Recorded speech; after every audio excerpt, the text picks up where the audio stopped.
السلام ورحمۃ اللہ اللہم صلی علی محمد۔ پارہ نمبر 17 سورہ الحج آیت نمبر 65 الم تر ان اللہ 65 اعوذ باللہ من الشیطان الرجیم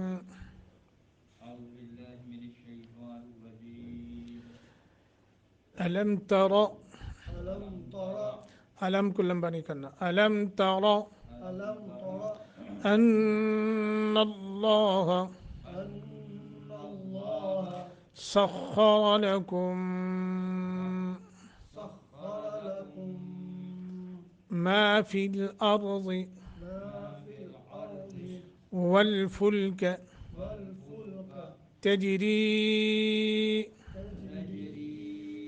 فی البحر فی البحر بأمره بأمره ويمسك السماء ويمسك السماء أن تقع أن تقع على الأرض على الأرض إلا بإذنه إلا بإذنه إن الله إن الله بالناس بالناس لرؤوف رحيم لرؤوف رحيم ألم تر أن الله سخر لكم ما في الأرض والفلك تجري في البحر بأمره ويمسك السماء أن تقع على الأرض إلا بإذنه إن الله بالناس لرؤوف رحيم الم تر لم کو لمبا نہیں کرنا، را کو موٹا کرنا ہے، ان اللہ نون مشدد ہے، غنہ کریں گے، لفظ اللہ کو منہ بھر کر پڑھیں گے تفخیم کر کے، سخر سخر را کو موٹا، لکم ادغام مال غنہ، اسے ادغام مثلین بھی کہتے ہیں، ما فی الارض را اور زاد موٹے، والفلک تجری تج جیم پہ قلقلہ ہے، ری حروف مدہ ایک الف کے برابر مد، فی البحر ہا فی البحر فی البحر نہیں فی البحر بأمرہ ویمسک السماء مد متصل ہے، لمبا کریں گے، ان نون ساکن کے بعد تا حروف اخفا میں سے ہے، اخفا کریں گے، ان تقع عین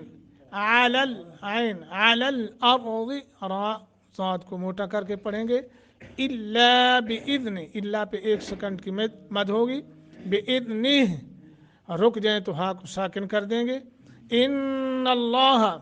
نون مشدد ہے، لفظ اللہ کو تفخیم یعنی منہ بھر کر پڑھیں گے، بالناس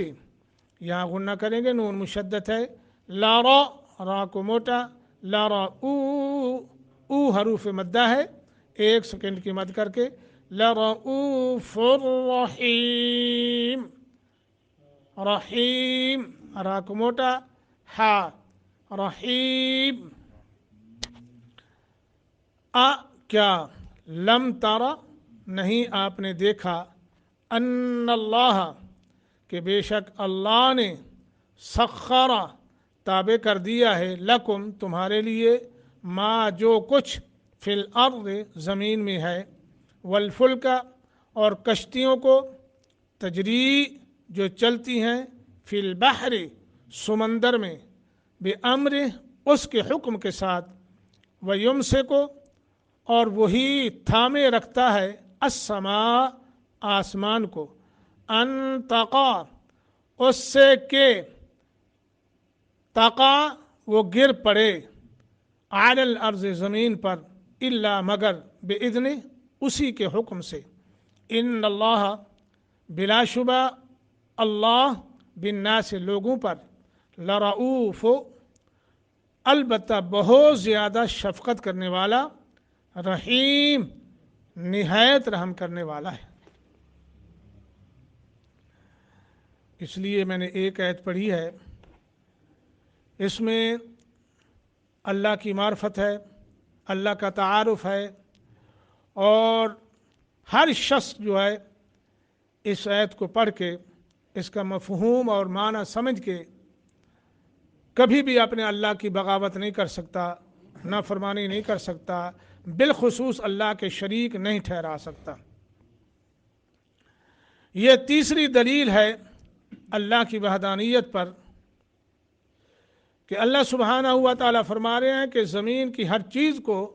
اللہ سبحانہ ہوا تعالیٰ نے انسان کے لیے مسخر کر دیا ہے۔ مطلب یہ ہے کہ اسے اس طرح بنایا ہے زمین کو کہ آدمی اس سے فائدہ اٹھا سکے۔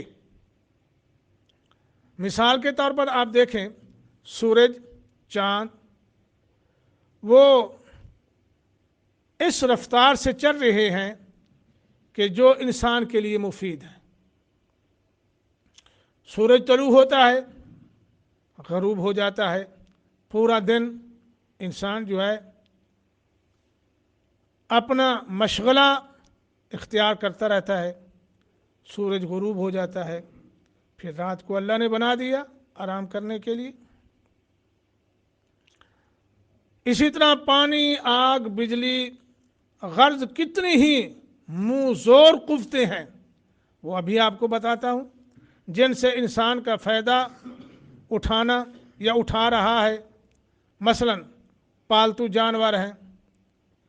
تو انسان ان پر سواری بھی کرتا ہے، ان کا دودھ بھی پیتا ہے، گوشت بھی کھاتا ہے، اور کئی ضروریات پوری اس سے کرتا ہے، اور ہر طرح انسان جو ہے زمین کی ہر چیز کو اللہ نے اس کے تابع کر دیا ہے۔ مثلا اونٹ کو دیکھیے، گائے کو دیکھیے، بھینس کو دیکھیے، گھوڑے، وہ انسان کے تابع اللہ نے کر دیے۔ اگر ان کو اللہ انسان کے تابع نہ کرتا تو کیا خیال ہے انسان ان سے کوئی فائدہ اٹھا سکتے؟ نہیں اٹھا سکتے۔ اونٹ اتنی بڑا طاقتور جانور ہے اور گھوڑا بڑا طاقتور ہے، لیکن دیکھ لیے کہ اللہ نے اونٹ، گائے، بھینس، گھوڑا، ہر چیز کو انسان کے تابع کر دیا ہے، اور انسان اس سے کیا کر رہا ہے؟ فائدہ اٹھا رہا ہے۔ اور اسی طرح سورہ یاسین میں اللہ نے فرمایا ہے وَذَلَّلْنَاهَا لَهُمْ فَمِنْهَا رَكُوبُهُمْ وَمِنْهَا يَأْكُلُونَ، اور ہم نے انہیں ان کے تابع کر دیا تو ان میں سے کچھ ایسے جانور ہیں کہ ان کی سواری ہیں، یعنی انسان کی، اور ان میں سے بعض کو وہ کھاتے بھی ہیں۔ رہے جنگلی جانور تو ان کا شکار کر کے انہیں زندہ یا مردہ وہ بھی اپنے قابو میں انسان لے لیتا ہے۔ اسی طرح والفلک تجری فی البحر بامرہ، یہ چوتھی دلیل ہے اللہ کی وحدانیت پر کہ اگرچہ سمندر میں چلنے والے جہاز بھی زمین کی ان چیزوں میں شامل ہیں جنہیں اللہ تعالیٰ نے انسان کے لیے مسخر کر رکھا ہے، مگر ان کا معاملہ دوسری چیزوں سے زیادہ عجیب ہے۔ ہاں واقعی عجیب ہے۔ کیوں؟ اس لیے کہ آپ کو معلوم ہے پانی جو ہے وہ ہر چیز جو وزنی ہے اس کو کیا کرتا ہے؟ اپنے اندر غرق کر لیتا ہے۔ کوئی بھی وزنی چیز ڈالیں پانی میں وہ نیچے بیٹھ جاتی ہے، وہ چلی جاتی ہے اندر۔ اللہ تعالیٰ نے اسے اس طرح انسان کے فائدے کے لیے مسخر کر دیا، یعنی سمندری جہاز کو، کہ وہ اللہ کے مقرر کردہ ایک خاص وضع پر جو ہے اللہ نے اس کو بنا دیا۔ ہزاروں ٹن کے پہاڑوں جیسے وزنی اور لمبے چوڑے اور اونچے بحری جہازوں کو اپنے سینے پر اٹھائے رکھتا ہے۔ پانی جو ہے اتنے بڑے لمبے چوڑے اور وزن جو ہے ٹنوں کے حساب سے وہ بھی اٹھائے رکھتا ہے پانی، اور اس جہاز کو بھی اٹھائے رکھتا ہے، غرق نہیں کرتا۔ جبکہ قانون کیا ہے؟ ہر وزنی چیز کو جو ہے پانی غرق کر لیتا ہے۔ تو میرے دوستو، یہ جہاز انسان کی ضرورت کی ہزاروں اشیاء اٹھا کر سینکڑوں ہزاروں میل کا سفر کرتے ہیں، اور ان میں بیٹھے ہوئے لوگ جو ہے اس طرح آرام سے بیٹھے ہوتے ہیں گویا کہ وہ اپنے گھر میں آرام کر رہے ہیں۔ تو یہ اللہ نے انسان کے تابع کیا ہے، بے امر ہی اس کے حکم سے ہوا ہے، سب یہ اللہ کے حکم سے ہو رہا ہے اور اس کے حکم تکوینی سے ہو رہا ہے، اور کچھ اس کے حکم ایسے بھی ہیں تکوینی جن کو کہتے ہیں، وہ جب حکم دیتا ہے، سمندر کو اللہ نے حکم دیا ہے نا کہ جہاز کو غرق نہیں کرنا، یہ جتنا بھی وزنی ہے اس کو بھی اٹھائے رکھنا ہے، اپنے سینے پہ رکھنا ہے، اور ان میں بیٹھے ہوئے لوگ اور سامان بھی اس کی بھی حفاظت کرنی ہے۔ تو پھر دیکھ لو وہ سارا کچھ لے کے چلتا ہے، اس کا حکم مانتا ہے، سمندر بھی اللہ کا حکم مانتا ہے، وہ اللہ کے تابع ہے اور اللہ کا حکم مانتا ہے، اور اس کو اللہ نے انسانوں کے تابع کر دیا، مگر انسان اپنے آپ کو دیکھے کہ انسان کیا کر رہا ہے۔ تو اسی طرح فرمایا وَيُمْسِكُ السَّمَاءَ أَن تَقَعَ عَلَى الْأَرْضِ، یہ پانچویں دلیل ہے اللہ کی وحدانیت پر، آسمان کو زمین پر گرنے سے اللہ نے روکے رکھا ہے، ٹھیک ہے جی۔ سمندر میں جہازوں کے چلنے سے بھی عجیب ہے یہ معاملہ کہ اللہ نے آسمانوں کو روکے رکھا ہے گرنے سے، کہ جہازوں کے لیے نیچے کم از کم زمین تو ہے نا، ہاں جی، اور جسے وہ غرق کرنے سے منع کر دیا اللہ پاک نے، لیکن بات یہ ہے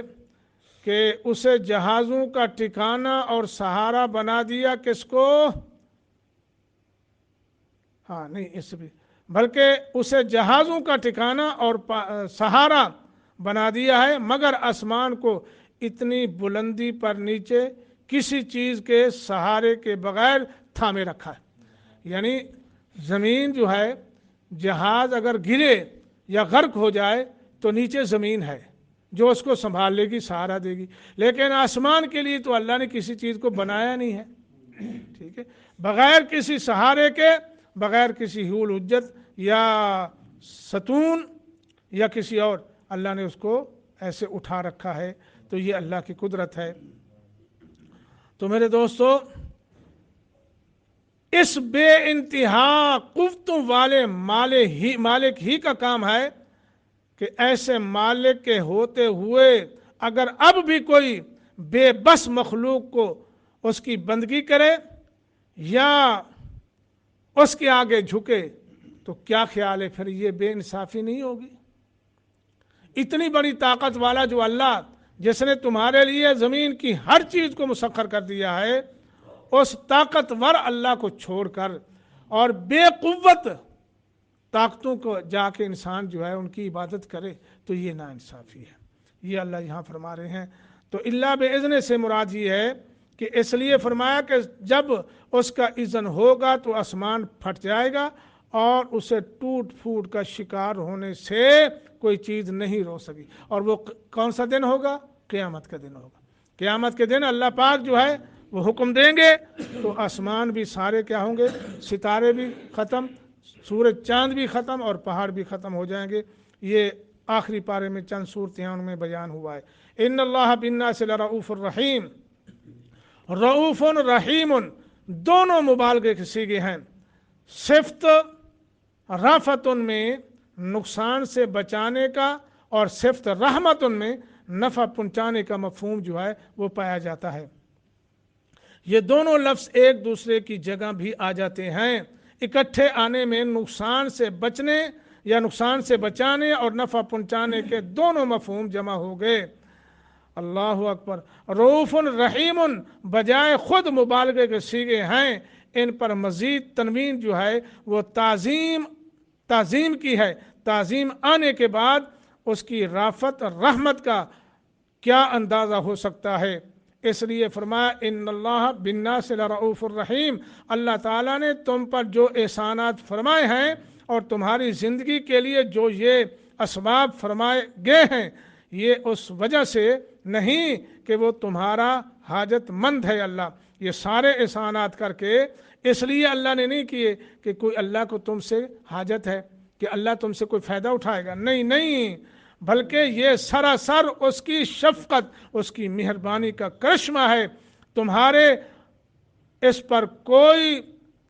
پر کوئی زور نہیں تھا کہ وہ چاہتا یا نہ چاہتا تم اس سے یہ اسباب حاصل کر لیتے، نہیں کر سکتے تھے تم، لیکن اللہ نے یہ سارے اسباب تمہیں مہیا کر دیے۔ تو کس وجہ سے؟ اس کی محض شفقت ہے، اس کی رحمت ہے، اور وہ رؤوف بھی ہے، رحیم بھی ہے، ورنہ کسی انسان سے اللہ کو کوئی حاجت نہیں ہے۔ یہ سب کچھ اللہ کی رحمت کا کرشمہ ہے، اور اللہ بتاتا ہے کہ دیکھو میں نے تمہارے لیے یہ سب کچھ کیا ہے، لیکن تو کتنا نا شکر ہے، پھر بھی میرے شریک بناتا ہے۔ اللہ ہم سب کو شرک سے محفوظ فرمائے، اور قرآن سمجھنے، سیکھنے، اور اس کو پڑھنے اور اس پر عمل کرنے کی توفیق عطا فرمائے۔